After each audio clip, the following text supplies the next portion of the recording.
New York Attorney General Letitia James filed a lawsuit and an emergency motion seeking a temporary restraining order against U.S. Secretary of Homeland Security Kristi Noem and the department. Letitia James accused them of unlawfully withholding nearly $34 million in funding requested by the state's Metropolitan Transportation Authority. The MTA is the state agency that operates New York City's subway and buses, as well as commuter rail lines that serve nearby suburbs. The lawsuit was filed in the U.S. District Court for the Southern District of New York. The Department of Homeland Security did not immediately respond to a request for comment.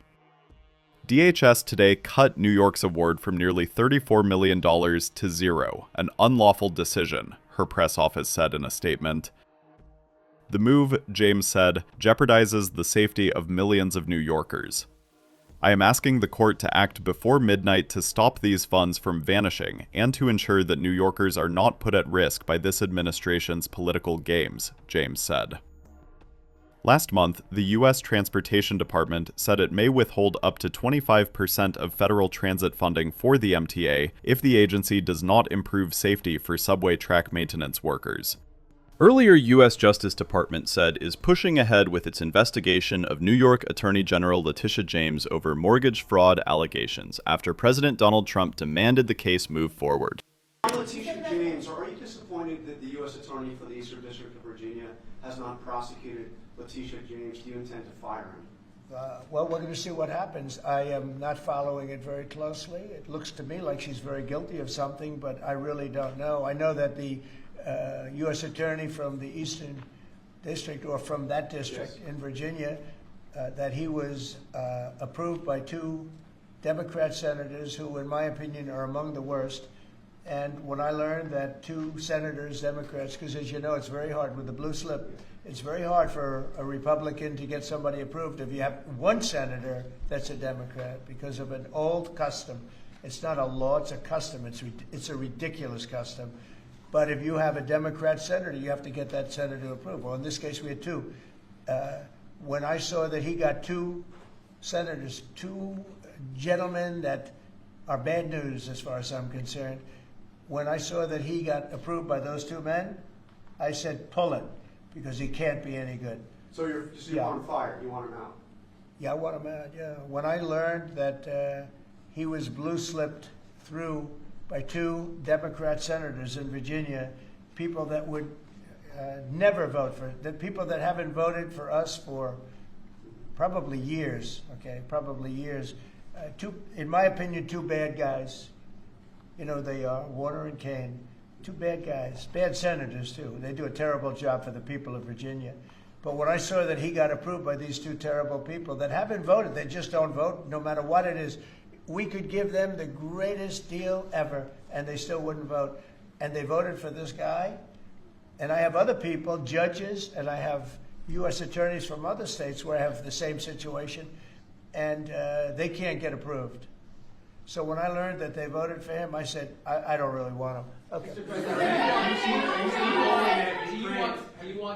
No, behind you, please. Have you seen the polling, the Gallup poll out of Ukraine that shows 23%, less than a quarter, of Ukrainians actually support continuing the war against Putin? We saw the European leaders come here and try to say the world is united for the war effort, but Ukrainians have war fatigue themselves. Well, I don't blame them. Your thoughts on it? I don't blame them. It's a war that never should have started. It's a war that never would have happened. If I were president, that war never would have happened, ever. That's a disgrace that war happened. And they're losing anywhere from 5,000 to 8,000 people a week on that war, which is the worst since the Second World War.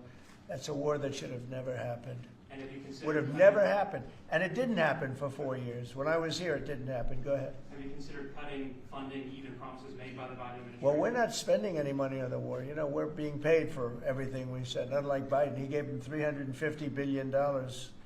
And it was shocking. We're not spending any money on the war. The war is being funded by NATO. NATO is buying our equipment. In fact, I don't want to make money on that war. I don't want to. But we are actually making money on that war because they're buying our equipment, as you know. But NATO, as you know, it's very important, is funding the entire thing. They're paying for the missiles, for the tanks. They're paying for anything that's sent over there. It goes to NATO. and then NATO does what they want with it. In this case, I guess they give it to Ukraine. It's a very sad war. It's a war that never should have happened. Mr. President. Go ahead, please. TikTok, could you tell me, is the U.S. government going to take a board seat in the company, and will the U.S. government A what? get a board seat within the company? Well, we're going to announce that. Are you talking about TikTok? Yes, Yeah, TikTok. we're going to announce it. But it's a great deal for our country. It's a great deal for all of the young people in the country that wanted it, and people generally. I was happy with it. Look, I wasn't a fan of TikTok, and then I got to use it, and I became a fan, and it helped me win the election in a landslide. So I think that it's a deal that's going to be great. And it's also controlled by very powerful and very substantial American people. All American, by the way, all American people. Yeah, please, behind. Go ahead, please. Mr. President, a question from Newsmax. Last year, before you took office, there was an estimated 6.8 million men not actively seeking work of prime working age. So you and Secretary Lutnick can talk about the efforts your administration is taking to help our American gentlemen get back to work. Yeah, well, what we're doing is they're building plants all over the United States, and frankly, because of tariffs, we're taking in trillions of dollars, and countries that have ripped us off for years, and everyone knows this, countries that have ripped us off for years, like nobody's ever been ripped off before, they're now having to pay up. They're paying a lot of money to America, and we're reducing taxes with that money, and we're doing things that we were never able to do before. So it's you're going to have a lot of jobs. The jobs are being created right now, and the tariffs are protecting our country. And we didn't use, tariffs were used against us, but we didn't use them against others. But we're really better at it than anybody else, and we will have taken in trillions of dollars. Nobody's ever seen anything. Even people that were against the tariffs, now they see the way they're working. And by the way, with no inflation, with no problem. We're just building up cash, and we're using that cash to reduce taxes, reduce debt, and other things. It's a great thing to watch. And your honest reporters are saying they've never seen anything like what's happening. Our country is becoming very rich again only because of tariffs. If I didn't get elected, this country it was a dead country. Look, we were a dead country a year ago, and now we're the most successful, most vibrant country anywhere in the world. Hello, Sean. Nice to see you. You look good on television. Thank you, sir. Good. Tonight, in a few minutes, Steve Bannon will appear on my show.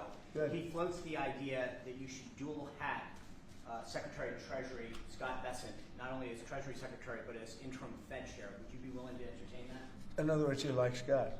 Yes, sir, very much. So do I. And I like Steve, too. Okay. Would you like to see that? Him dual Well, it's hat? certainly an interesting tool. We could save a little bit on salary. I think I could maybe make a deal where we just give him one salary. I have a couple of them. I don't think you need I have Marco. No, I don't think so. And we have Marco's got about 3 positions, right? He's doing great also. No, I don't think that's going to be necessary. Actually, I went to Scott and I talked to him about that position, and he loves what he's doing right now. So he's not in the mix because he loves being Secretary of the Treasury. Quick follow-up. Today is the first day of early voting in the Commonwealth of Virginia. Are you planning on campaigning for Winston Sears, John Reed, or Jason Mayaris? Well, I'm going to have to look at some of them. As you know, it's sort of a semi-local election. I've been watching it. I've been seeing the ads. I would appreciate it as a Virginia voter. Who do you like of the group? Who do you like? The whole ticket, sir. All of them? You like them? All right. Yes, sir. Well, I'll take a very strong look. Appreciate Okay. it. For you, I'm going to look.